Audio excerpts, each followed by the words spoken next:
Hi everyone, this is Suzanne Wagner and I'm doing the numerology for the 18th of October 2023. If you add all those numbers together, you get the number 17, and if you add the 1 and the 7 together, you get the number 8. The number 8 is a day of grief and mourning.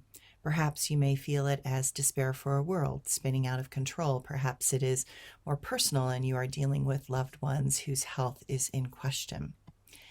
Regardless, today is a day to allow in the pain of what is happening. We cannot and too often will not change without terrible things happening that force us to reevaluate our choices and decisions. As the rain lightly fell down yesterday where I live, and this morning the clouds sit heavy on the mountaintops, I contemplate the horror that some do in their lives and justify it with zealous rants that sound like the diatribes of justification. We learn once again that mankind falls into a primal place of tribal barbarianism at times, and such selfish actions pull everyone into these conflicts, especially the innocent. I do not know what the answer is other than a definitive demand that schools teach the terrible and horrible historical truths at moments when it is age appropriate. Without knowing what we have done in the past, we cannot often make a better decision when pushed. I believe that we learn from each other.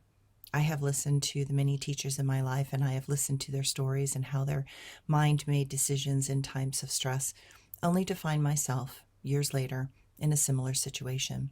Those stories helped me to keep my head on and my sanity calm, cool, and collected.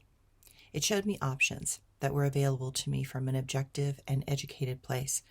From knowing the story, I could modify it to how it applied to my life, and then was able to find solutions to seemingly unsolvable situations. We, as a culture, need these stories of our ancestors, told from the places of experience, not idealism. I believe we can shift things, but it will require a tremendous amount of work and the willingness to do what has not been done. Thanks, everyone.